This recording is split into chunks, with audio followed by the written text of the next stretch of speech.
Hello, everyone. Welcome to our Living On at MSU webinar. We're so happy to have you here with us today.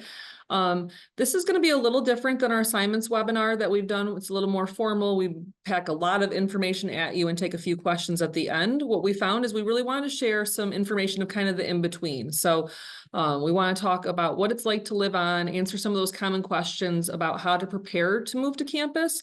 But please note that this isn't an assignment specific webinar and it's not the move-in webinar. We will share the date of that move-in webinar that's coming up. But what we're going to do is we're going to share some information in a few different sections, and then we're going to pause and look at questions that you pre-submitted, as well as questions that you are welcome to put in the Q&A. So we hope it's helpful. We hope it better prepares you for your arrival to campus, and then we'll look forward to talking more about assignment and move-in specifics soon.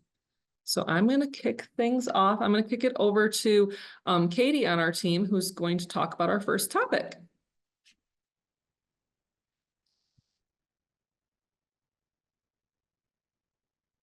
Hi, everyone. As Bethany gets those slides ready, my name is Katie Nye. I am the digital strategist for Live On. If you follow us on social media and if you messaged us there, you might have spoken to me. So I'm going to go over packing and packing and what we have in our residence hall rooms. So what we have in our rooms is every room on campus will have 2 loftable beds. 4 in the case of an ACRES room. They will all come with a mattress. It's twin XL. So if you're looking for sheets or comforters or mattress pads, make sure you buy the twin XL size. There will be 1 shared dresser. So you'll share the dresser with your roommate. There will be 2 desks, 2 desk chairs, a small trash can. There will be window blinds, and they do a really great job of blocking out light. So I really don't know if you need to bring the blackout shades, but it's something to consider if you're interested in. And there are overhead lights. In your halls, you can get a linen pack, which is a set of twin XL sheets, which you can pick up at your service center, which we'll talk a little bit more about in the future slides. You can check out a vacuum, you can check out a broom, you can get toilet paper and trash bags, and there are community kitchens in the, there's at least 1 community kitchen in each neighborhood. So as we move to the next slide, we are going to talk about what you can bring. You need to bring personal identification. So whether that's a state ID or a passport, make sure you have it. You need that to get your MSU student ID. Bring your clothes, bring towels, personal toiletries, laundry items. A laundry bag is a really great idea to bring because it's easy to bring your things down or up to the laundry room, depending on where it's at. Hangers, there is a closet, the twin XL bedding, like I mentioned. A fan. So none of our residence halls have air conditioning. They can be requested if there is a medical need for AC, but there is not air conditioning in the hall. So make sure you bring a fan. Those tower fans are great. A big box fan is awesome, but make sure you have a fan. Charging cables for all of your devices and a cloth face covering just in case anyone is sick in your room. It's great to have. What to bring optional. Some students bring a refrigerator. We ask that refrigerators are 5 cubic feet or less. We do get questions on if each roommate can bring a refrigerator. That's an option that you can talk with your roommate. It's not necessary though. A microwave, 750 watts or less. Iron or clothing steamer. If you got a career fair to go to, you will thank yourself later. A rug, a lot of questions about rugs. I think a 5x7 rug is awesome. Anything bigger is a little hard to manage in the space and hard to get rid of and clean. So stick to a 5x7 rug. A television, if that's what you're interested in. A futon for extra sitting, dishes or paper plates, whatever you prefer. Cleaning supplies, just a general all-purpose cleaner is great. And bathroom cleaning supplies if you're in a suite style room. A gaming system if that's what you're into. Storage cubes and decorations. And then the big thing that we get asked a lot is what can't we bring? So please do not bring wireless routers. Our residence halls all have Wi-Fi, and if you bring a personal wireless router, that disrupts the signal and will screw up Wi-Fi for your whole hall. So please do not do that. Like I said before, air conditioners, you cannot bring a personal air conditioner. Indoor grills or panini presses, sandwich makers, anything like that. You can't bring an air fryer or an Instant Pot, a toaster oven, a hot plate, a candle, or electric scooters or electric bikes. You cannot bring those into halls, or you can't charge the batteries in the halls. So with that, I'm going to have our moderator, Linda, ask us some questions that were either pre-submitted or that are from our Q&A today. Perfect. Thanks, Katie. A few questions that we have pre-submitted and rolling in. Are LED lights allowed in the rooms? Are we allowed to put up like peel and stick items? So LED lights have become very popular in recent years, and what we found is they're very, very damaging to the walls. So we ask that students do not put up LED lights in the halls, just because that will cause damages to your walls and you could be charged for it. Command strips are okay if you're going to put up a command hook or if you're going to put up a poster using command strips, those are okay, but we've really found that LED lights are very, very damaging to the walls. So please don't do that. Thank you. How do I request the removal or storage of furniture from my room before the semester starts? And can we bring our own beds instead of the ones supplied in the room? So all the furniture that comes in the room needs to stay in the room. We do not offer furniture removal or storage. So anything that's in the room needs to stay. You can't take it home and store it. You can't give it to us to store it. It needs to stay in the room. And also that you need to use the mattress that we provide. You can't bring your own mattress. For any Gilmore Girl fans out there, you can't recreate Rory's first day at Yale. You need to use the mattress that we give you.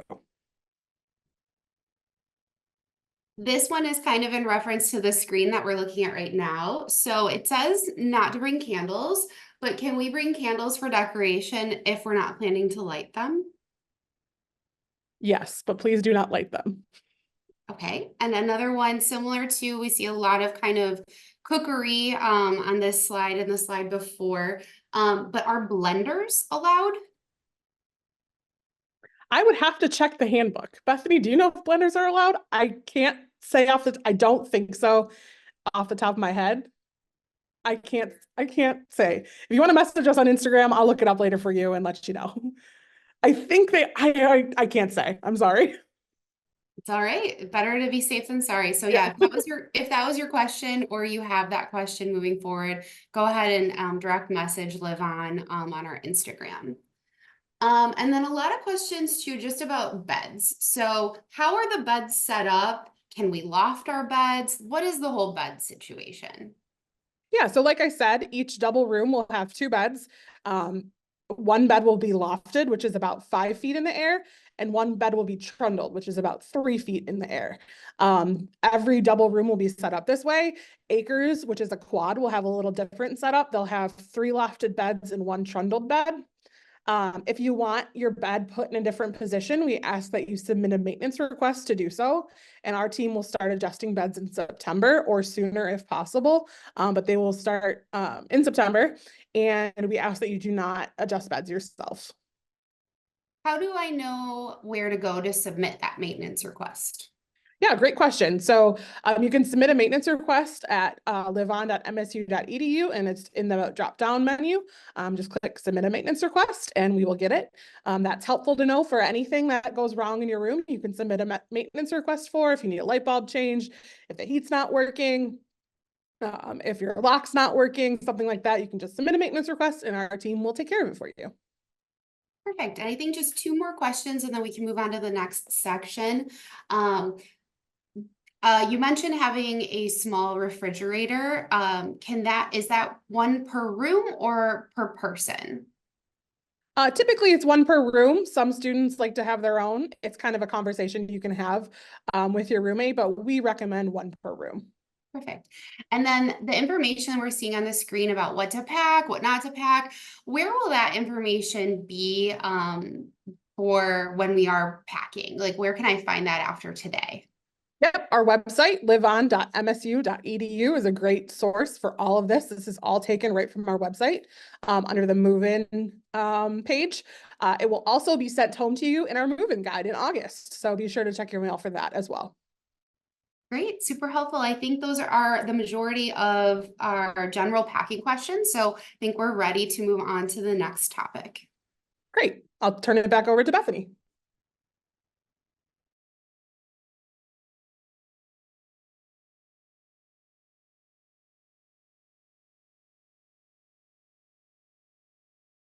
All right. So we're all in the same room today, which is making this fun. So don't mind us and our casual way of doing the webinar today as we mute and unmute. But I'm going to talk to you about some of the services in the halls now and answer some questions about that. So just give me 1 second. All right, so trash and recycling. So trash and recycling is included in on-campus living. Our residence halls have all of their landfill, they're called landfill, but our trash bins are all placed outside of the residence halls. There are some outside of every residence halls. So what students do is they bag up their trash and they take it out to the landfill bins. All the trash has to be disposed there. There were, for a number of years, trash chutes available in the residence halls or in some residence halls. For safety and fire safety concerns, those have been closed. So we do ask that you take all trash outside. Please do not leave it in the hallways, in the lobbies, in the recycling rooms. It's disruptive to the flow and it just does not make you a helpful community member. So we want you to be prepared to take that out. We do offer trash bags at our service centers currently, which I'll talk to you about a little bit more in a second. And then we have a very extensive recycling and sustainability program here at MSU. We're really proud of how much waste we are able to divert from landfills and take into recycling. And so we have recycling centers or mini recycling centers in every lobby of every residence hall. So that includes paper, plastics, metal, glass, etc. And so students will use those. And then we do also offer cardboard recycling. That is the one exception of things that also has to go outside. So your cardboard needs to be broken down and taken outside to the bins near the landfill bins. Everything else can be recycled in those rooms. So we look forward to having you help us be sustainable and go green here at MSU with those services. And then laundry. Laundry is also included here at MSU. We do not charge an additional amount for using our laundry machines, our washers and dryers. So they're located in each residence hall building. For most halls, they're located in the basement. For Brody neighborhood, they are going to be located up on the, I think it's the 3rd floor, but one of the upper floors. So each building has a laundry facility for you to use. The only thing you need to supply is that laundry detergent. Some tips with laundry, they are commercial washers and dryers, so they're going to be a little bit different than what you may have experienced at home. Most likely they are. So what we ask is think less and think colder than you're used to using in a home machine. So don't try to use high heat and do not try to stuff everything in. The thing is, every wash is complimentary, every dry is complimentary. So you want to fill the machines about 3/4 of the way full or less. Pods work pretty well for our laundry machines. I'm looking at my friends over here. We do pretty well with pods. Regular detergent works well too. Up to you if you use dryer sheets. If you do, just make sure to remove those and always make sure to clean up the lint trap. So check out the laundry facilities as you move in, take a couple test runs, get used to it, check out our big instruction boards in the laundry facilities to see how to use them. And then if you do need to purchase supplies, you can certainly do that at the local stores around, or you can buy supplies from our Sparty's mini markets on campus. And then service and package centers. So these are your one-stop shop for kind of all the little things you're going to need and a great source of information as you're moving into campus and getting used to living on campus. So they offer, this is where you're going to do things around check-in and check-out. If you happen to lose a key or need to return an access card, if you need to exchange a linen packet, if you want to check out one of our vacuums or brooms that are included, if you would like help with mail-in packages, that's where you do that at the service center. What am I trying to say? So there are primary service centers for every neighborhood. There's a link here on our website for where those are. And then many communities also have separate package centers where you go to pick up your packages. So our website's a great source once you get your hall assignment of knowing where you go for your service center and where you go for your package center. There sometimes are additional service centers available beyond the primary one, so that listing is there too, and it will share the hours and how to reach them. If you ever need something like an emergency maintenance request, let's say you have a leaking faucet or something like that, well, we want you to do the maintenance request form. If you need a more emergent need, you would call your service center or go down there and ask them to radio facilities. They're great for helping with that, and they're great for answering questions that you have along the way. Our service center representatives are fellow student employees who want to be there to be helpful to you. All right, Linda, I think I've shared some good preliminary information, and I want to know what other questions people have.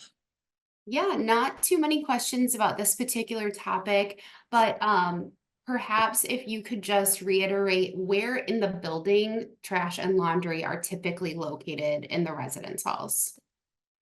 Yeah, so for trash, those are to the dumpsters, the large dumpster bins outside of your residence hall, typically towards a parking area.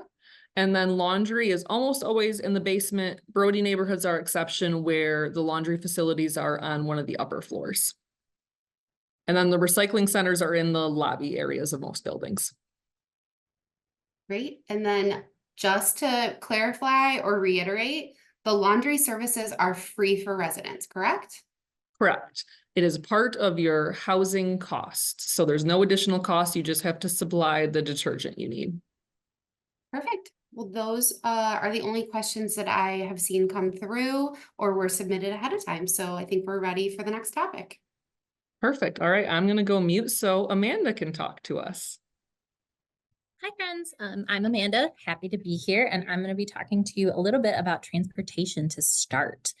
So we have an incredibly accessible campus when it comes to transportation. A lot of our students choose to walk to and from their classes, but we also see bikes as well as rollerblades, all sorts of things that you can see on the screen here. You will make note with the bikes, you do have to register those through the MSU Police Department. It is absolutely free, but it is something to be done just so that way we can identify bikes if they do show up. If you don't have a bike and are interested in renting one, we do have a facility on campus that rents bikes, and with that facility on campus as well, it's incredibly helpful because they'll help with maintenance if you have a pop tire, need a new seat, anything like that. They're really great about working with students for that. We do have a CATA bus service that runs through all of campus as well as joined with the greater Lansing area. It's incredibly helpful because all of the on-campus bus routes are free. So students can use buses to get to and from classes. If students are interested in going to Meijer, a grocery store by us, or the mall, or to the movies or anything like that, there is an off-campus bus that comes through campus. If you want to take it at once, I believe it's like 60-ish cents for a one-way trip, but you can also go to the CATA website and get an unlimited bus pass or a bus pass with a set amount of numbers of passes and rides available on them. So that's an incredibly popular option. I will give you a bit of a pro tip though. If it's a bad weather day, I definitely recommend giving some extra time in your schedule just because all of our students want to ride the bus when it's raining or snowing. So just make sure you're giving yourself plenty of time to get where you need to go. As for mopeds, we do have mopeds on campus. Again, you would need to register that with the MSU Police Department, and we have designated moped parking spots in all of the parking lots. Mopeds are not supposed to be at the bike racks, and in addition to that, they cannot go inside of the residence halls whatsoever. All mopeds will need to stay outside and be parked in the parking places that are designated for them. We do have electric scooters on campus. It's a spin scooter program. I've used them myself. They can get pretty zippy when it comes to speed, but you can go through and pick those up in the majority of places on campus. It is an app that you download, and then you can choose to either pay by the minute or pay a subscription fee. And a lot of our students will choose to use those in a pinch as well. As for vehicles on campus, MSU is lovely and they're wonderful, but we are not a commuter campus. We are not a parking, driving to class campus by any means.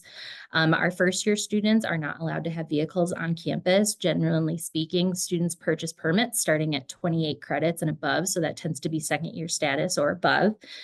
Those permits get purchased again through the police department as they manage all of our permits for us. And then you can choose from lots that are available to you at that point in time. I can also tell you as a staff member who has to drive my car to campus every day, parking is not worth it. You're almost guaranteed an opportunity for a spot rather than a spot. And I know that that can kind of seem limiting or concerning for a lot of our incoming students. But once you get on campus and utilize the busing system and realize how close you are to everything, it's really not as much of a hindrance as it probably feels like right now. So just kind of keep that in mind. When going to our next slide, we are going to be talking a little bit about safety. So it's our number one priority for our students, both physical, mental, emotional, all of that. When it comes to safety checks on campus, all of our residential wings are locked 24/7. They are only accessible by MSU ID card for the students that are supposed to have access to that space. So that does tend to mean when you have a guest or a friend coming to visit you in your residence hall, you will have to go and let them in and escort them. With that too, we do have cameras strategically placed throughout campus, tend to be located near entrances and exits, as well as where cash and credit card transfers occur. So those are available. And then one of the things I cannot recommend enough is to download the Safe at MSU app. It's available in both the Apple Store and the Google Play stores, but it really kind of pools all of our safety related resources into one space. What's great about that, some examples of those is you can, let's say you're studying at the library until 1:30 in the morning and you don't want to walk back to your residence hall. There are 2 ride service options that you can select through that app to contact to come and pick you up and take you to your space. With that, it provides also one-touch emergency calls, and they have a virtual friend walk that's kind of like a share my ride feature if you're in like a rideshare app, where you can actually work with someone in your emergency contact to kind of follow along your route to make sure you end up where you're going. I definitely recommend downloading that before you get to campus. It's an incredible help, and we also post updates and other safety things related there. So I think we're going to pop into questions from the audience real quick. Linda, if you have any. Yes. So just to clarify again, is the on-campus bus service free? So the bus service on campus is free. So the thing that the students say is anything with a 3 is free. So there are a couple of routes that go through campus, and if you're going to residence halls or to academic buildings, those are free. Off-campus rides, as I mentioned before, can either be purchased individually or in group packages or an unlimited package, and all that information is at the CATA website. Are there places to store bikes on campus, and where are they located? Yeah, great question. So there are outdoors, there are tons and tons of bike racks. What we lack in parking, we make up for in bike racks by far. But with that, you will be able to store your bike in some of the suite style buildings have actual bike rooms in them. A lot of the community style buildings do not, but the space is large enough that students tend to bring their bike into the space, or they can put it in like their closet or kind of hang out with it there. But a lot of our students choose to put the bikes outside, keep them locked up outside with one of those big U-lock things. And some choose to take maybe their seats inside so they don't have to worry about a wet seat on a dewy morning or anything. But bikes tend to stay outside or in the bike rooms. Perfect. So bikes are not allowed in your personal room. Is that correct? You can put it in your personal room. It's just they tend to take up some space. So I definitely recommend connecting with your roommate and figuring out a plan if you plan on bringing your bike into your space, where you're going to put it and how that's going to impact not only your space, but the space you're sharing with someone else. Thank you. And then regarding cars on campus, if we have an out-of-state student who is wondering, is there any kind of workaround regarding the credit limit, or who should they contact regarding that if they live out of state and they feel like they need a vehicle? Yeah, absolutely. I mean, there are exceptions to every rule. One of the benefits of working with MSUPD on our permitting for all of our student transportation needs is that they can kind of assess need and demand and availability. So I would recommend, if you have any questions or are looking for an exemption, to definitely connect with them. I do know this rule has been in place since before I was a student, but there are exemptions based off of need. You just may need some additional documentation. And again, there's a fee for parking permits in general. And then how do I register my bike with the police? Yeah, super easy. As you'll notice, if you haven't already, with most MSU websites, they're pretty straightforward. So the permit website is permits.msu.edu. And essentially you can go there or on the police website and click the link to go through. And it'll show you what's available, and you just kind of follow the prompts and enter your information. Thank you. And then for visitors, how does that work? I guess this is transportation, but also kind of a general housing question. So with visitors, how do they park if they need to park? And how long are they allowed to visit? Yeah, so visitors, we'll start with parking because that's an easy one. So MSU does have visitor parking available on campus. Again, it's through an app. We use the Spot on Parking app.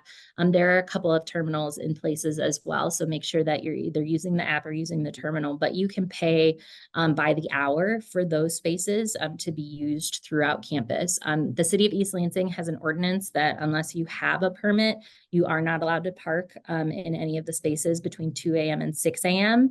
And so that means that if you do have a guest or a family member or anybody that comes to stay the night, you will need to work with the MSU Police Department and their permits to be able to get an overnight parking pass. That's something important too, that if you don't do in advance, it tends to ruin your morning.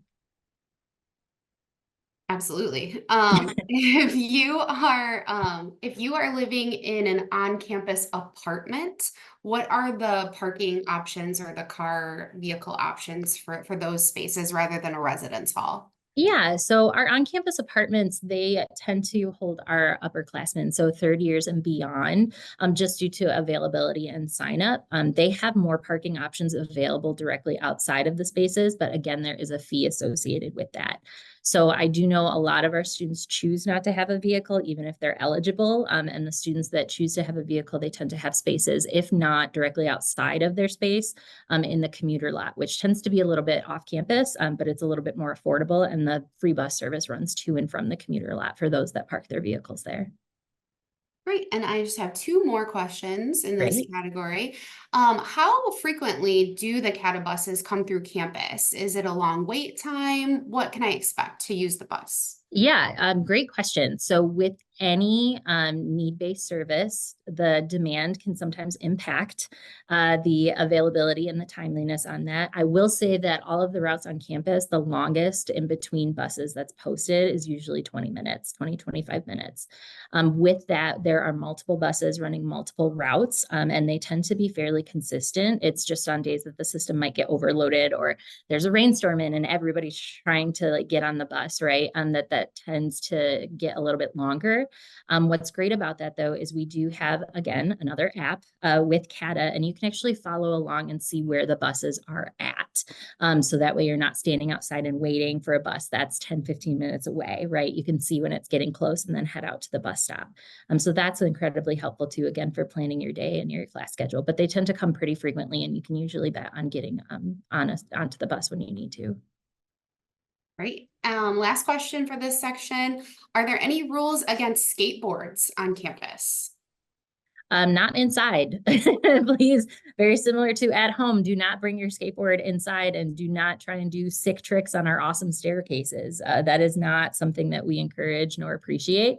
So I definitely recommend that you do not do that. You can use them to get to and from classes, but the second you get off of the road or the sidewalk, it's in your hand or in your backpack until you leave that class again, just because our halls can get very stressful and the added concern of more wheels in the hallways just is not something that we need to be worried about at this point. Great. I think that covers the majority of the questions. We're ready for the next topic. Great. Thank you, Linda.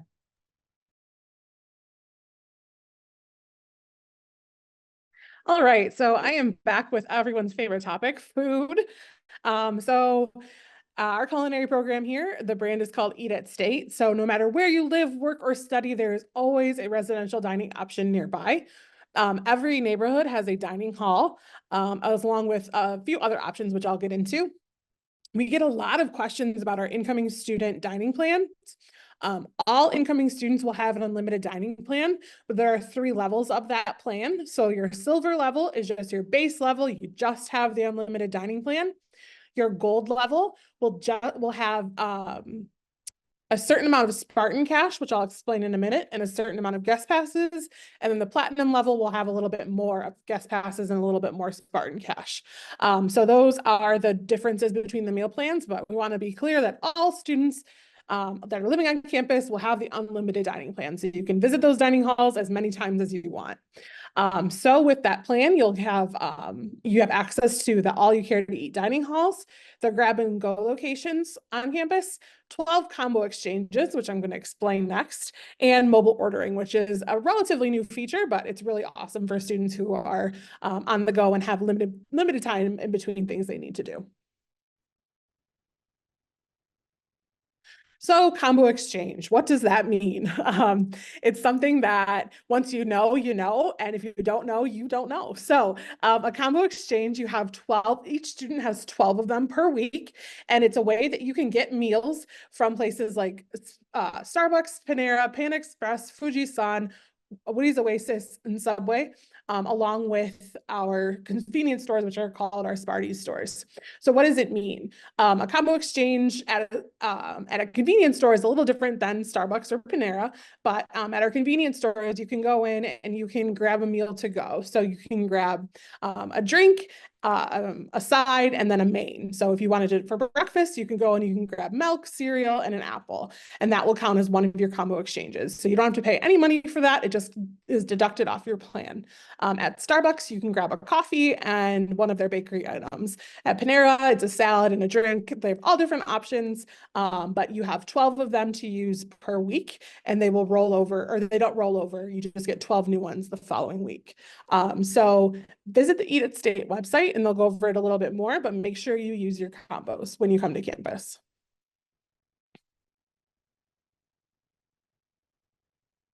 And then nutrition and allergens. We take this very seriously at MSU. And if you have nutrition needs or allergens, please make sure you connect with our registered dietitian. Her name is Kelsey, and there's info on the Eat at State website, which is eatatstate.com. She's a great resource and can really help you find things that you can eat or things that you need to make sure that you are fulfilled in using your dining plan to the best of its abilities. We also have the Thrive Dining Hall. It is a very unique dining hall that features 3 distinct venues certified by Kitchens with Confidence to be free of our top 8 allergens, which is really awesome. And new this year, students who have a dietary or an allergen can request to live near Thrive. So this is something you did. You'll get in your housing soon. We'll get to that in a minute. And I did mention Spartan Cash really quickly. Spartan Cash is kind of like putting money on your ID card. It's a way for you to use your MSU ID card to pay for things at different locations, either on campus or off campus. I mentioned that each dining or the gold and platinum dining plans come with a certain amount of Spartan Cash. I believe it's $150 for gold and $300 for platinum. And that's each semester, you get that amount of money right on your ID card, and you can use it in those Sparties stores to buy things outside of a combo exchange. You can use it at the bookstore. You can use it at different locations off campus, like Chipotle or Buffalo Wild Wings, places that take, actually, I don't know about Buffalo Wild Wings, but Chipotle for sure. You can use that Spartan Cash. It's just a way to make things quick and easy. A lot of students use it if they are taking money out of a 501c3 or their education trust. It's a great way to get money out of that and onto your ID. So I'll turn it over to Linda. All right. So do all parts of campus have dining halls, and can I eat in any dining hall I like? Yes, so each of our 5 neighborhoods has a dining hall and at least one dining hall, and you can eat in whatever dining hall you're closest to. Your meal plan allows you to eat wherever you want, which is really awesome, along with those other locations that I mentioned on campus, like Starbucks and Panera, and the International Center Food Court. Great. Can you share again where I can find out all of the locations where I can use my combo exchange? Yep, it is eatatstate.com. They also have a really great social media account, which is at Eat at State. They talk a lot about combo exchanges and how to use them and where you can use them. But Bethany, if you want to go back to that slide, that is the locations on campus that use them. So our on-campus Starbucks, the on-campus Panera, the Panda Express, Fuji-san, Woody's Oasis, and Subway are all in the International Center Food Court. And then there's Sparties convenience stores across campus in the residence halls and different academic buildings. Just to clarify, I think the web address is eatatstate.msu.edu. Is that right, Katie? It's either one. It can be eatatstate.com or eatatstate.msu.edu. Perfect. Both in the same place. Great. Couple more questions. How do I submit my dining preferences? Like, how do I submit my meal plan? Yep. So when you selected your housing preferences, you or the person in your roommate group should have selected a meal plan for you. That was either the silver, gold, or platinum. Once housing assignments come out and are released, you are able to change that dining plan up until, I believe, a week before move-in. So you can change that if you didn't like what was selected, or if you want to go up or down, you can change it before move-in. Great. Can you add Spartan Cash to the silver meal plan, or is that not an option? Yep, you can add Spartan Cash. It's a really great option for family members. If they want to send you some money, they can put it on your Spartan Cash card. So you don't have to get one of those meal plans that have it.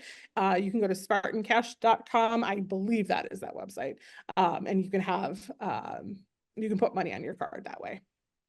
And it's not required, it's just an option. You can certainly use a debit card or cash. Perfect. And can we add money to our Spartan Cash? Can we kind of like refill that at any time? Yep, you can refill it at any time. That money will stay on your card through graduation as long as it is used once a year. So if by the time you graduate, you have $100 left on your card, and you come back once a year for a football game, as long as you use that card, it will stay, as long as you use it once a year, it'll stay on. So you can use it when you come back as an alumni to buy something at the stadium. Or the Awesome. spirit shop. Yeah. So how do we actually like access the dining hall? How do they know that I have a meal plan?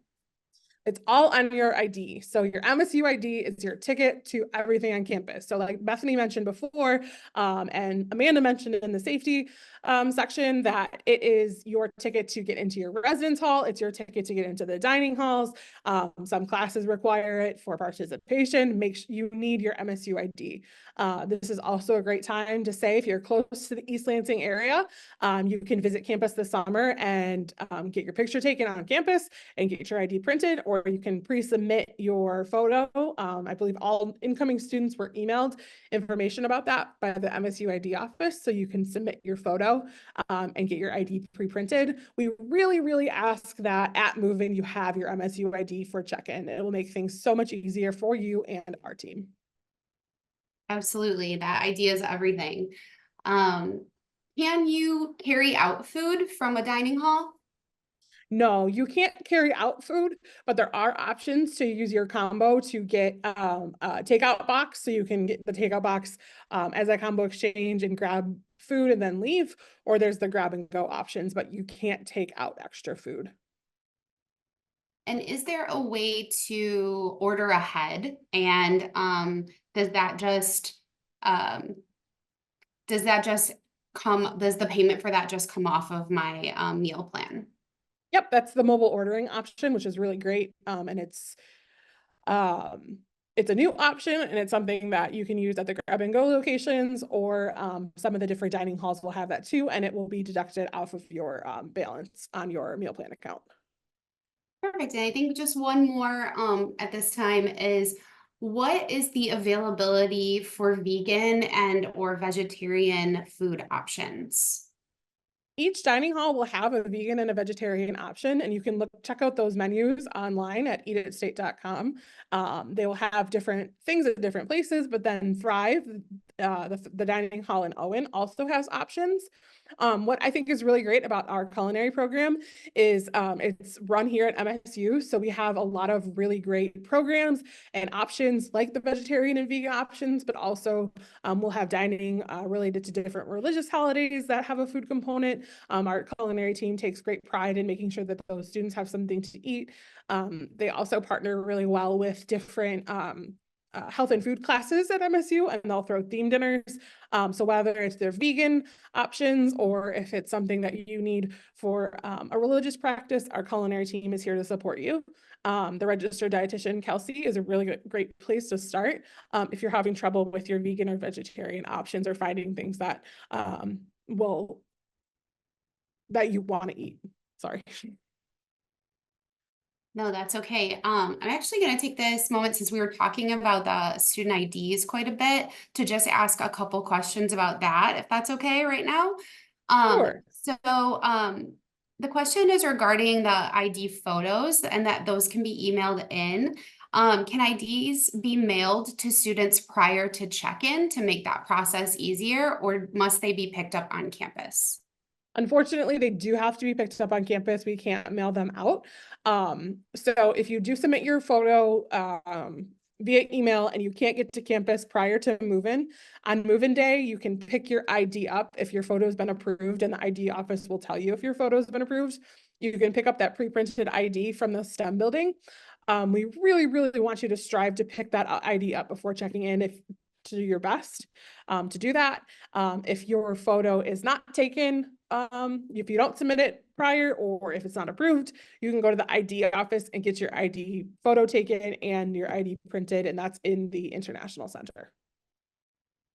Perfect. I just saw this kind of come through since we were talking about IDs, so I thought that was a good time. But I think that covers most of our dining questions if we'd like to move into the next topic. Sure.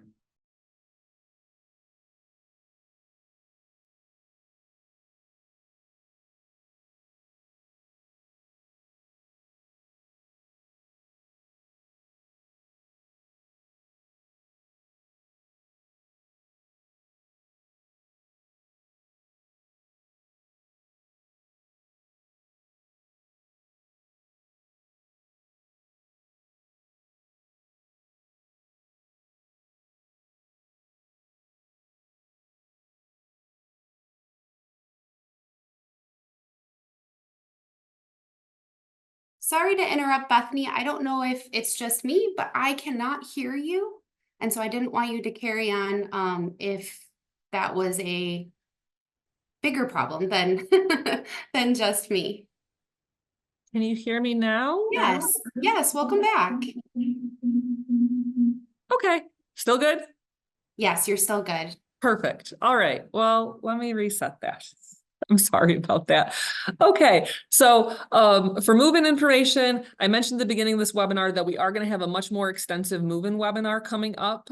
Save the date. That's going to be on August. Oh gosh, I said save the date, and I think it's August 6th, but I don't have a camera in front of me. So somewhere on or around August 6th is going to be that move-in webinar. Look forward to that. But I want to cover some quick high-level information about move-in because I know we get a lot of questions about that already.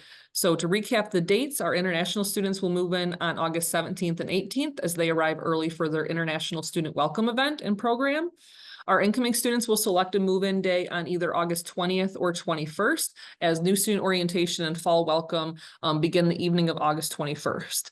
This year, there's a combined NSO, which is new student orientation, and fall welcome kickoff event for incoming students on that evening of August 21st at the Breslin Center. It starts around 6 p.m. Look forward to that. That's a big important event for all of our incoming students to attend to make sure that they kick off that onboarding experience right. And then our returning students are going to be able to pick their move-in day on August 21st or 22nd. So you're probably wondering when you can pick that specific move-in day and time. That will be coming later this month, probably next week. You'll be able to start seeing some more information about move-in. We do make sure to spread move-in across multiple days and times because we want families to have the best move-in experience possible. We know it's stressful, it's busy, it's chaotic. Fair warning, there's a lot of construction happening around Michigan State University right now. So our move-in planning team is spending extensive time talking to the police and the parking teams to make sure we're giving you the best move-in experience we can, but we really do need people to adhere to their move-in time because we have a specific amount per half hour for everybody to come and move in. So you'll get your move-in guide in the beginning of August. We'll have our move-in webinar in the beginning of August. And then later this month, you'll be able to pick your move-in time and we'll be able to share a lot more info about that. And then the other question that I know you all have lots of questions about is where are housing assignments? So we had promised you all that you'd have your housing assignments in mid-July. We are on track for that. We do expect within the next week to be sharing your housing assignments with you. So this will be your assignment for the full academic year. You'll find out your room and your roommate. The roommate information shared with you will be what your roommate was willing to provide. So everybody has the opportunity to decide what information is shared with students. So if you're curious about what you're sharing, you can go ahead and look at your housing profile. I would recommend doing that, but those will be released within the next week.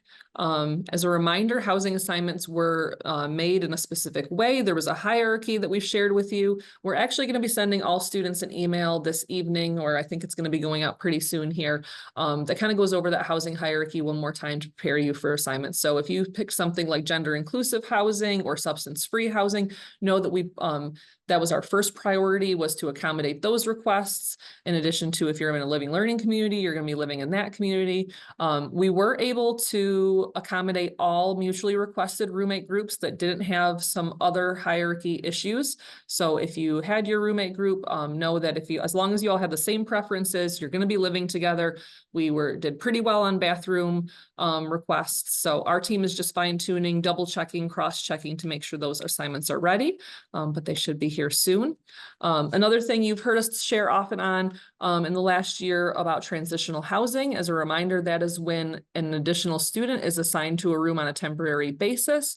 So we are anticipating going live with housing assignments with transitional housing. So we will have students that are assigned a temporary space, a transitional space for a time period. This is something we've done for many years now, off and on. We had it a couple years ago. We have it again this year with the strong incoming class, with the deposit deadline and contract deadlines being extended into June. That became more apparent as people made decisions later in June about where they were going to be attending university.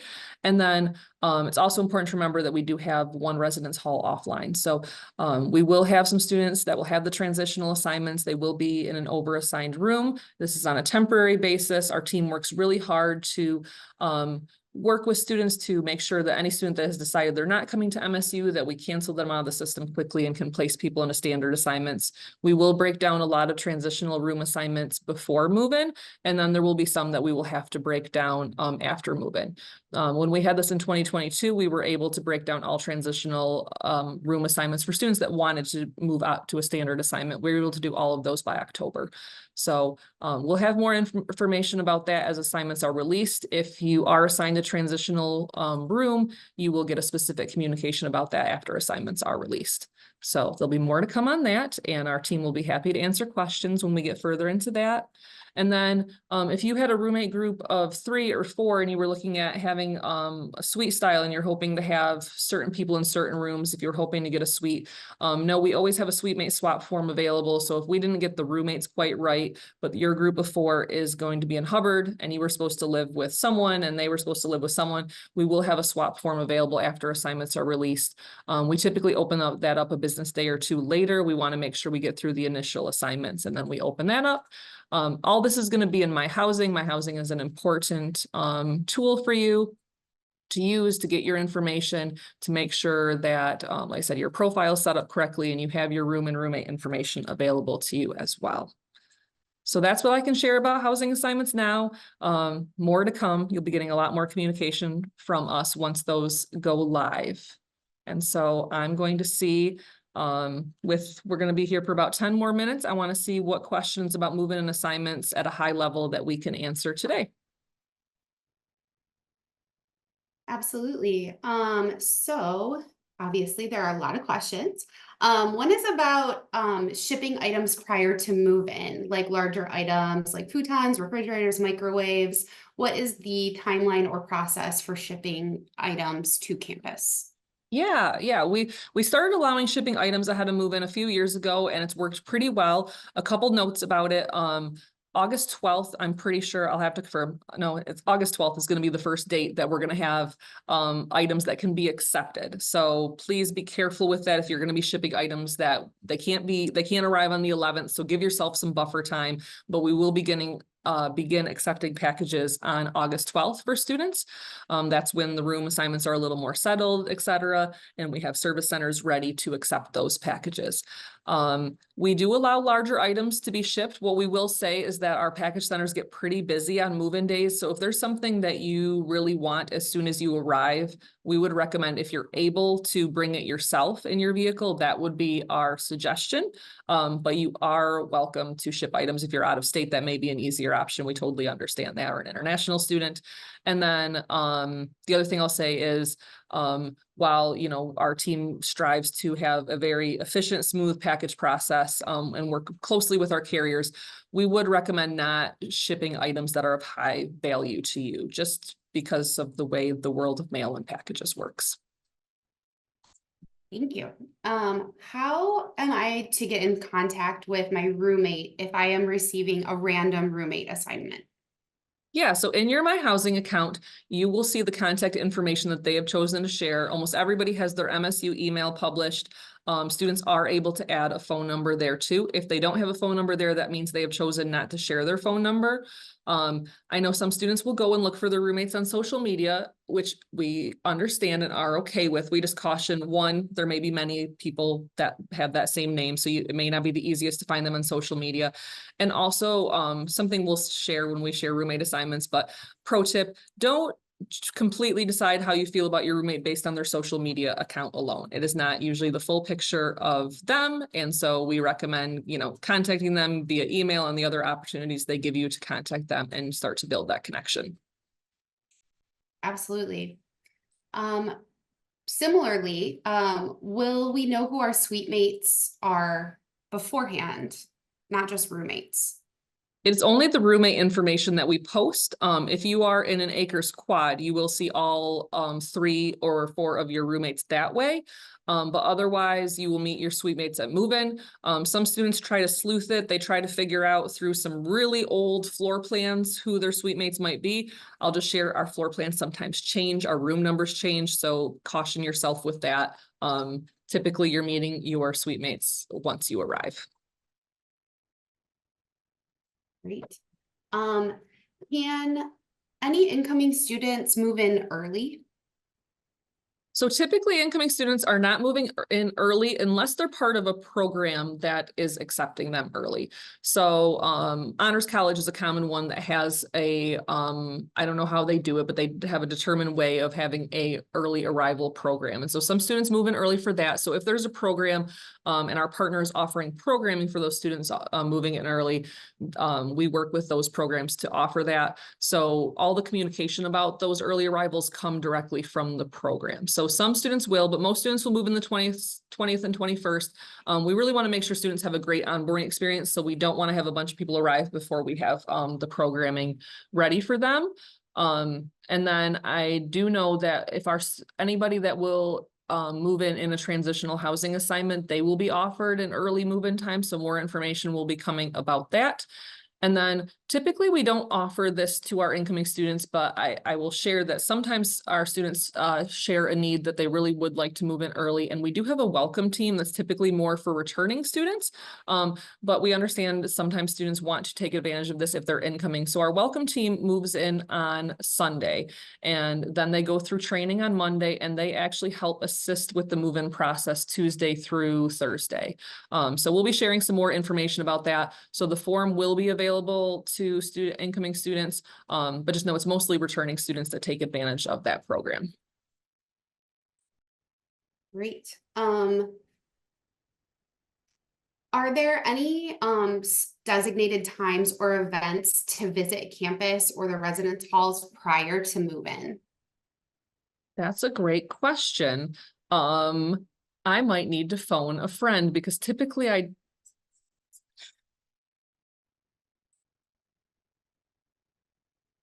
one thing I'll start to say, and I'll see if I can get a little more info, because I'm pretty sure we're not doing admitted student programs over the summer.